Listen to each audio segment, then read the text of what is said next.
When I was younger, you knew me better, but now I'm old and gray. I often wonder about your lovers and why they went away. So easily distracted, seldomly in love. I don't know if I wanna move slower, 'cause I've learned, and because I'm getting older. The devil spoke, so I leaned a little closer. Finding truth is like finding head shoulders.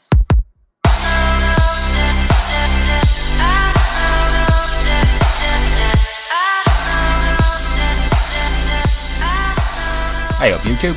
Today we have the long-awaited and slightly overdue review of the QX95S, Eachine's update to their fantastic QX95. Now we still have an F3 flight controller at the core, but this time we have Betaflight's integrated OSD. These days I see no reason at all not to include it on any quad, even down here at the cheapest Betaflight range.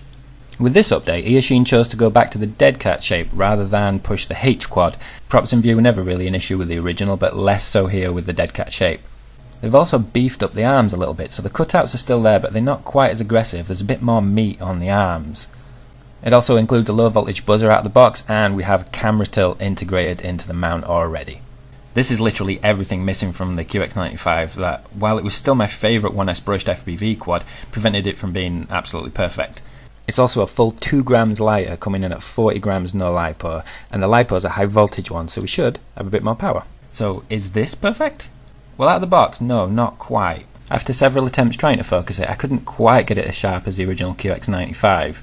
It certainly shields light better than that one though, and there's no purple tadpoles swimming about to be seen here. I could only really get the focus just okay rather than spot on, and I found this was by moving around while adjusting it rather than printing out a focus sheet and sticking it to the wall. Now if you're doing this, I recommend putting a dot or a line or even scribing a line on the top of your lens dead center at the start position, and then whenever you move left or right you've got a reference point of how much. So here's a flight with the included props, which is the rather strange choice of 2 Hubsan and 2 Ladybird props. Aiden's flying the K90 above. The seasons come and go like thoughts of you. Like a wave returns to the sea, into the blue. They change but in a cycle that I can't lose. Each painful but delightful to live through. You came into my life just like another season. Not for long, just a time, just like another season. Maybe this time next year you'll reappear for no reason, but I'll cherish every day until you come my way this season.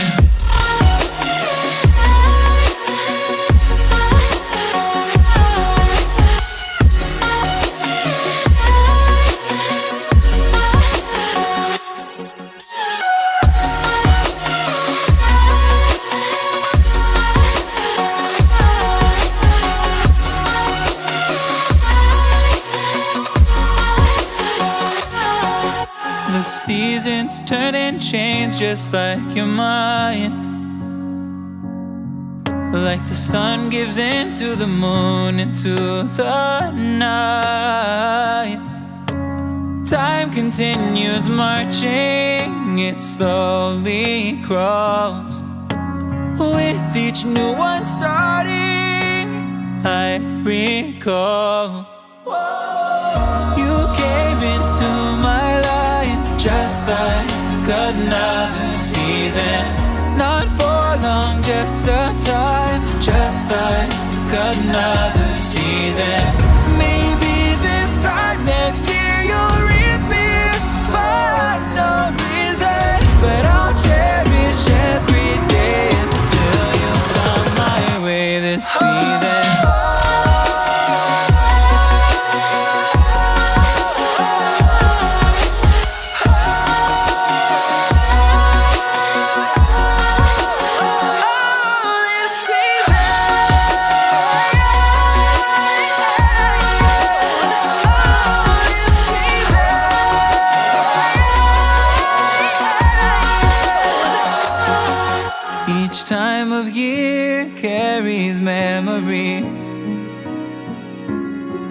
like an never fading whisper in the breeze.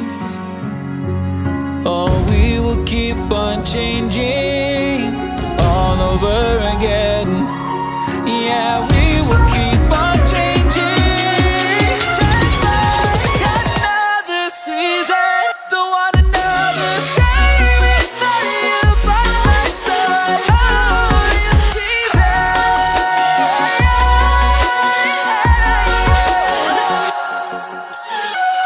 You came into my life just like another season. Not for long, just a time. Just like another season.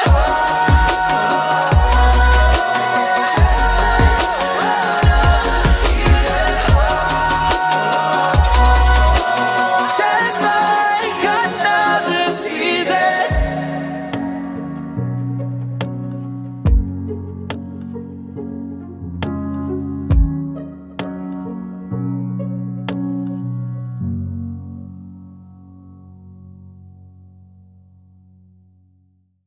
So it flies well, it flies really well. It's got loads of speed and loads of acceleration. It really carries its speed well due to the low weight. I'm not sure the high voltage battery is really doing a lot more for it, and the whole system seemed less efficient than the QX95 as well. Perhaps because of the extra OSD and buzzer and what have you, but for a lighter quad I'd expect it to run as well, and I'm getting about 3.5 to 4.5 minutes out of this or the same batteries that I used to run on the QX95, which happily gave me 6 minutes. So it's not as efficient as the original. There's a few small vibes on throttle stabs which quickly got worse with a few small crashes as shown here, but that's only due to the props being less than perfectly balanced. The Ladybird and Hubsan mixed props, I swapped them over to see if that made any difference, and it flew exactly the same either way. I was still getting a few little vibes. But the bigger thing is, the craft lifts its nose slightly when the power is applied. It's not a massive amount, but when you're turning after 180 hairpins or doing really long, fast straights, it does become noticeable. Now normally this just means that the pitch axis needs a little more eye gain until it stays at the same attitude regardless of the throttle inputs.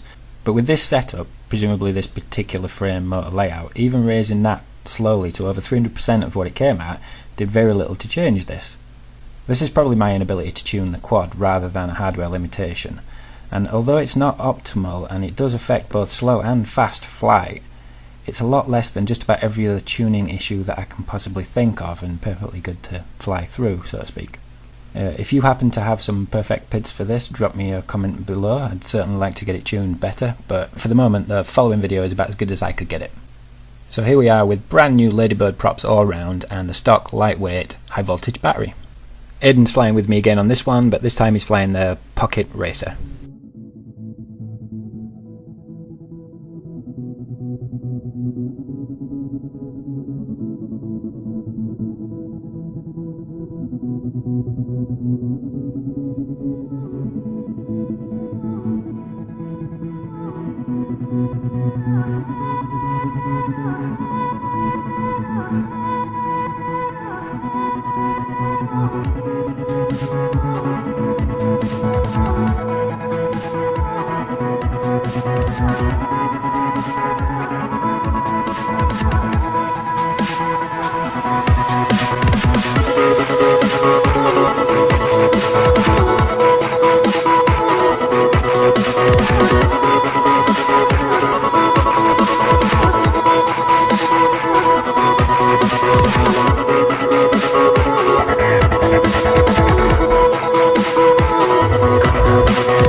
So considering this is only 25 milliwatts in a dipole, I had excellent video, less breakup than some of my 25 milliwatt setups here, and it certainly wasn't an issue like I thought it would be.